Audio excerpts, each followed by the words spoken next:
All right, hello friends. So today we're going to do is we're going to keep working with arrays because that's the last data structure that we were on in our little playlist, our learning to program playlist that we've been working on. If this is the first video that you come to, just go to my channel and there's a playlist called Basic Programmatic Skills where we go over everything from big O notation and then into the data structures, and we'll make our way to problem solving and algorithms, sorting algorithms, all that kind of stuff. So we're in the middle of it right now to where we're talking about the first data structure we've been talking about is arrays. So there's a lot of things that you can do with arrays that when you go on job interviews, they'll want you to use an array to solve some problems. So this is one such problem, reversing a string. It's a very basic problem, but within that problem, you might actually know the answer as soon as you look at it, like, reversing a string, ding, I know how to do that. It's very common and very easy to just start coding instead of asking questions and making sure that you're doing the problem right and that you're coding out exactly what they want. So that's one of the main things that you have to teach yourself to do. So let's say that I'm being interviewed for something and they say, okay, Adam, we want you to go ahead and just reverse a string. And that's all they say. Well, I want to make sure that I know what they want. So I'll ask a couple of questions first, like, okay, cool, you want me to reverse this string? Well, what would I do for edge cases? Let's say that somebody enters in something that's not a string into the function. Do you want me to handle that as well? No, we don't want you to handle that. We want everything that comes into the function to be a string. Okay, cool, so that's one. Well, what if they enter in a string that's only one character long? How could I even reverse that? If it's just like a string of A or B, how do I reverse those? Oh, well, yeah, if it's only one character, yeah, you don't have to worry about reversing that. Okay. Well, do you want the function to be pure, meaning that do you want me to manipulate the input at all, or do you want the input to stay the same through the execution context of the function? Good question. Yeah, we would want this to be a pure function. So just with those three basic questions, I've done a couple of things. I've showed my ancillary understanding of just basic programming, talking about pure functions, impure functions, talking about input types, all of those kind of things. So I've showed that I know, but more than that, I've showed that I'm thorough and that I have good communication skills to where I won't just like start working on something. I let them know, like, oh, exactly, yeah, I want to know exactly what the problem is that I need to do. So, given those instructions that we've received, let's come up with a way to do this. So let's make a function, and we'll just call it reverse. And this function will take in a string and only a string. And the first thing that we want to do is go over those edge cases. So let's say if type of str is not equal to string, then we want to just return invalid input. Also, if str.length is less than 2, we want to return invalid input. What was the third thing? So it has to be a certain length, it has to be a string, and we'll just leave those for right now. If we come up with some other edge cases, we'll go over those as well. But let's figure out a way to solve this problem. So intuitively, you might say, well, okay, the easiest way to solve this would be to reverse iterate through the string. And that does make sense. So we can reverse iterate through string.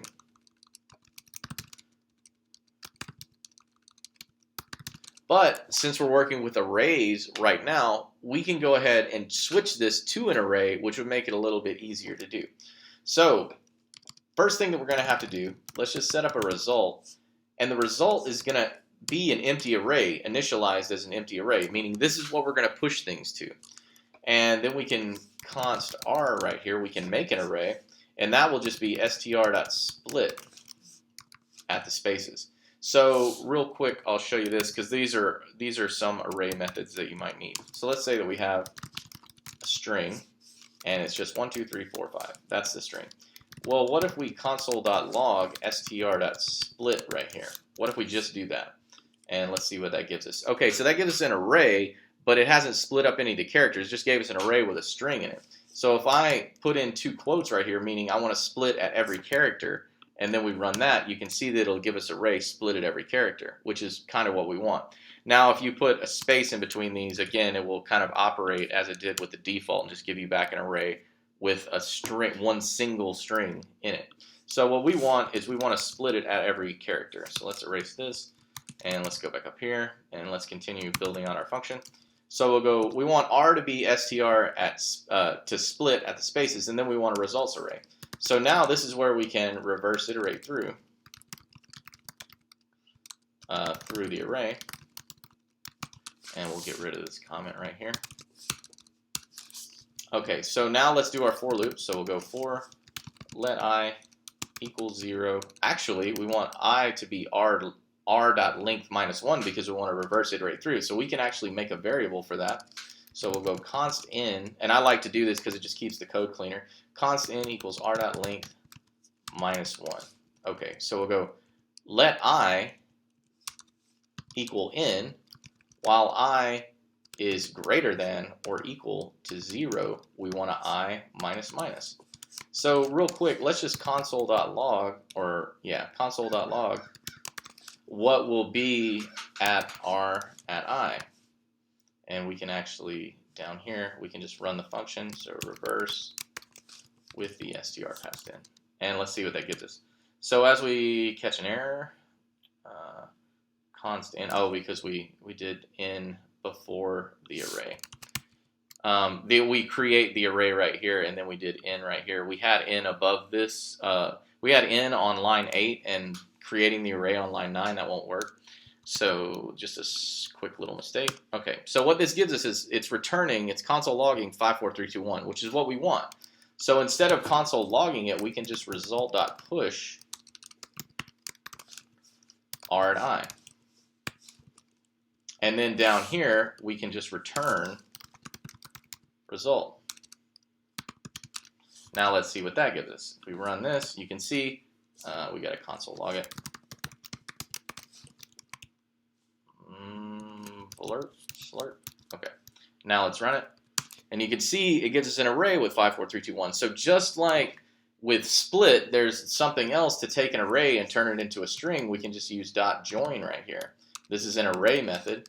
And again, if you just do .join by default and you run that, it's just going to give us a string back with commas separating them. So that's not what we want. So we want to put a space right here. So we want to join at the spaces of the array. And then that gives us back the 54321. Now, just to make sure that this is still a string, we can go type of result at join, and you can see that it is a string.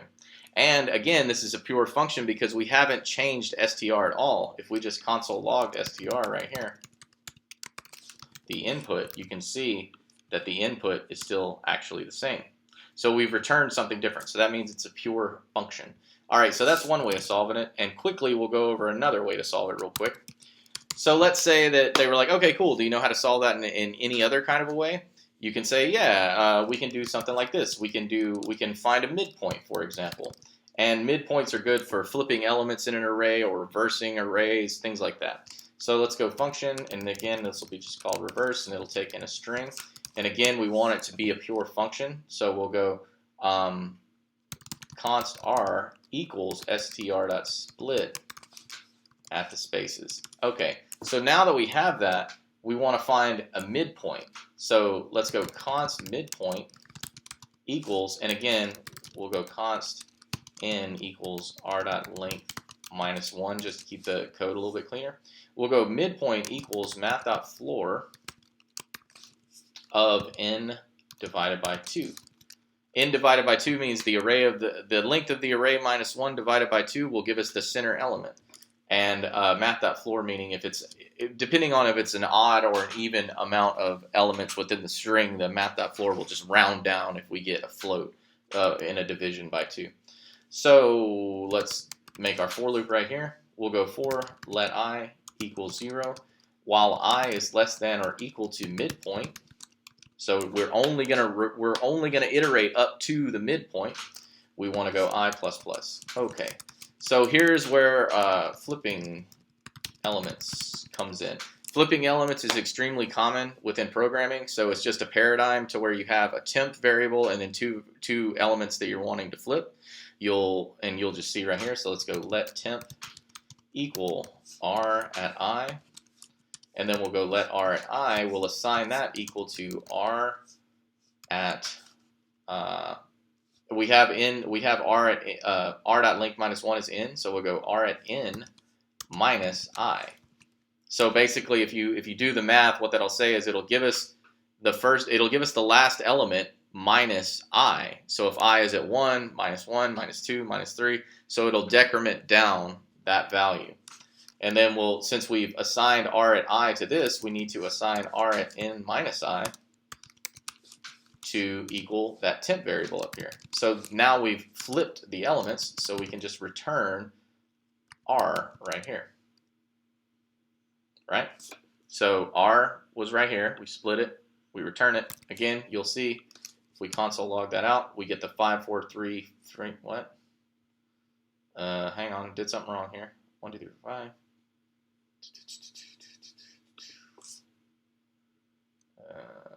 Let me try this. R minus 1 minus I. Let me see if this works. Yeah, so maybe it's the midpoint. Maybe I'm not supposed to go all the way to it. 513. What the hell, Garrett? Okay, so we've ran into a bug here, which sucks. While at R0, I++, less than midpoint, temp equals Ri equals R at R dot length minus 1 minus I.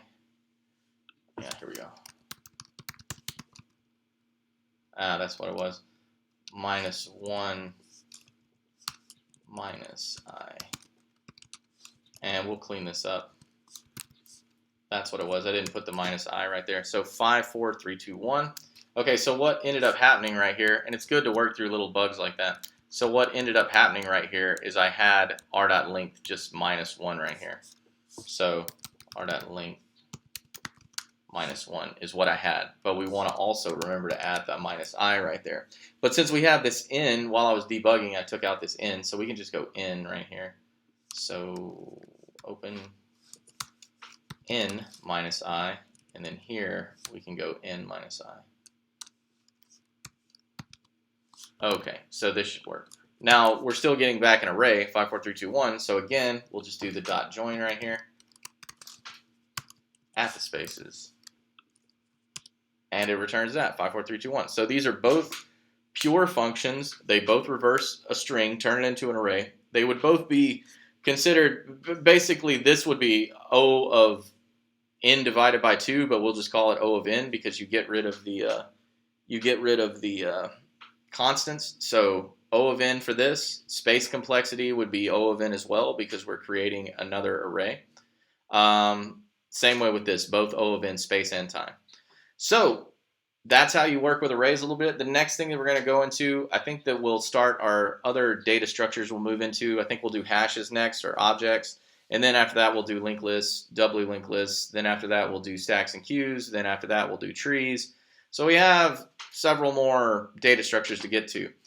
So I hope you're enjoying this playlist. And yeah, take it easy.